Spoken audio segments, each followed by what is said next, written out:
Good afternoon and welcome to Parents Love Your Children. I'm your host, Toro Sutter. My co-host, Dr. Charlotte Sutter. How you doing today, Charlotte? We're doing fabulous for Fabulous weather. Spring, I was going to say spring, upper 60s. Who could ask for better? Who could? So we're just going to kick it right off to you, the story that you're going to share with us today. And then we'll come back in with our parent tips. Yes, and this has been provided by our partner, right over there at Cunningham. The Honest to Goodness Truth, written by Patricia McKissick and illustrated by Gazelle Potter. And I'd like to just take the time to read the cover. Tell the truth and shame the devil. Libby's mama has told her. So whatever Libby is doing wrong, ever since she started telling only the truth, the whole world seems to be mad at her. First, it's her best friend, Ruthie Mae, who gets upset when Libby tells all their friends that Ruthie Mae has a hole in her sock. Then Willie gives her an ugly look when she tells the teacher she hasn't done his homework. It seems that telling the truth isn't always so simple. Children will sympathize with Libby as she struggles to figure out that even though it's always wrong to tell a lie, there's a right and a wrong way to tell the truth. Gazelle Potter's naively stubborn illustrations perfectly captures this humorous and poignant story by award-winning author Patricia C. McKissick. And the story reads as follows. Libby hurried out the door and down the porch steps. Did you feed and water old boss? Mama called from her sewing room window. Libby stopped at the gate. Yes, Mama, she answered. She was surprised at how easy the lie slid out of her mouth, like it was greased with warm butter. Mama stopped sewing Virginia Washington's wedding dress and came outside. Libby dropped her head and wouldn't look in her mother's eyes. Are you sure?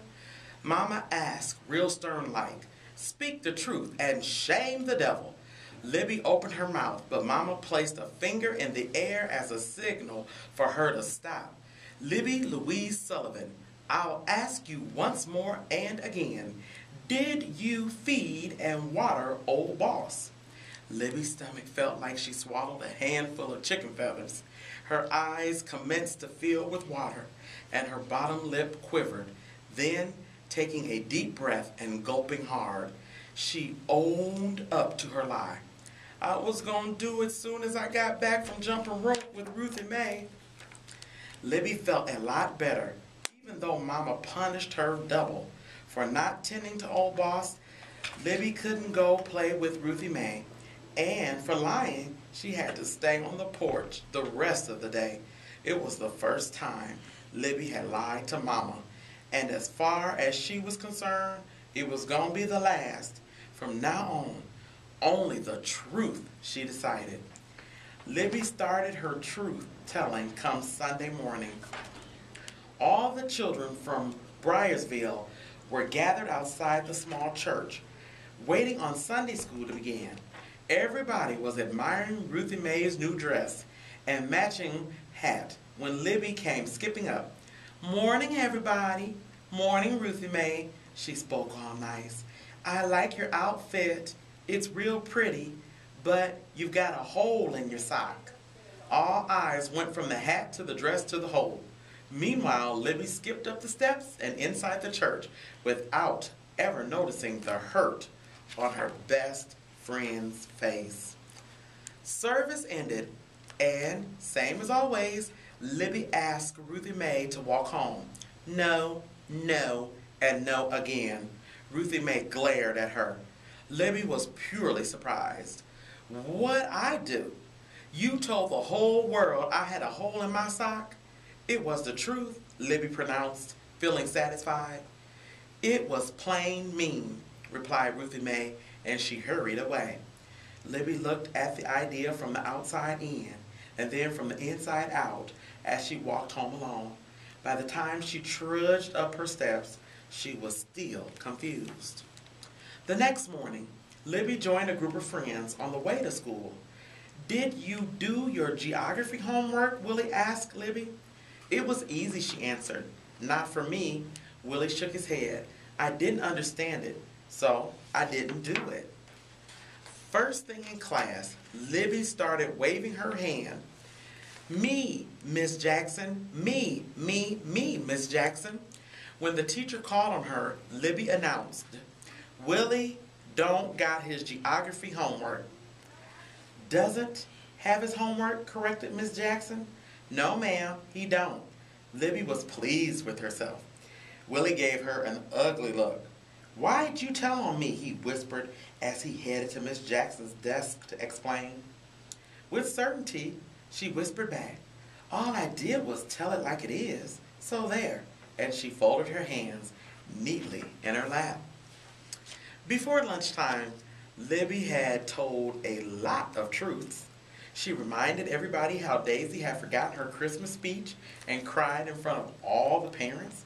She told how Charlesetta had gotten a spanking for stealing peaches off Miss Stacy's tree. And the whole class knew that Thomas didn't have lunch money and had to borrow some from Ms. Jackson. By the time school was out, hardly anyone would talk to her. Why are y'all so mad at me? Libby asked as her classmates started home without her.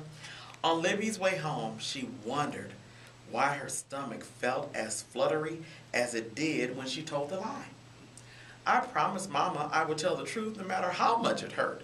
She reassured herself gloomily, and that's all I done. Before Libby knew it, she was in front of Miss Tollsbury's vine-covered cottage. The woman was rocking in her rocking chair, gliding back and forward and fanning herself with a hand-folded fan.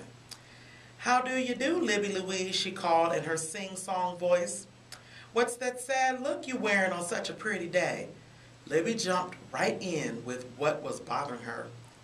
Can the truth be wrong? Oh no, Miss Tellsbury said, fanning faster.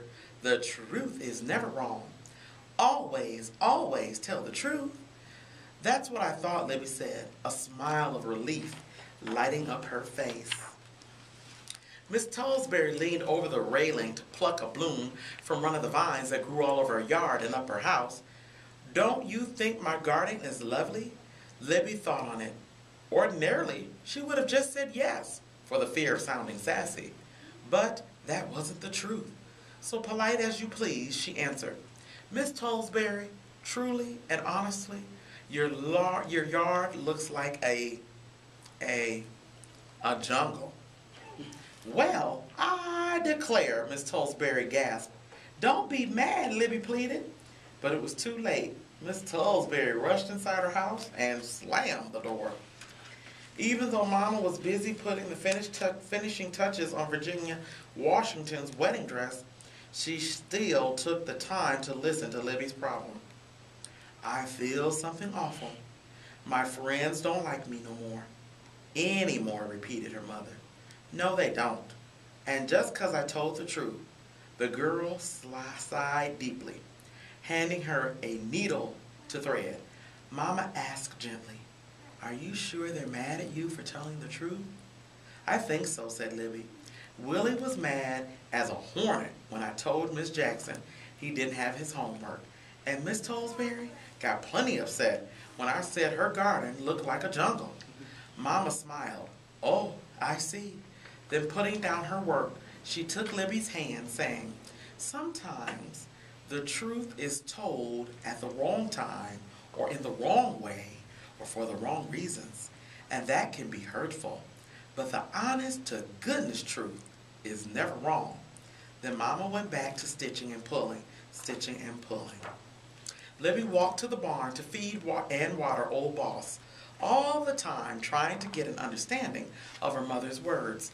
Just then, Virginia Washington sashayed out of the fields and past the barn, come for the final fitting of her wedding dress. As she watched Libby brush old Boss, Virginia burst into laughter. That horse is older than black pepper, she said.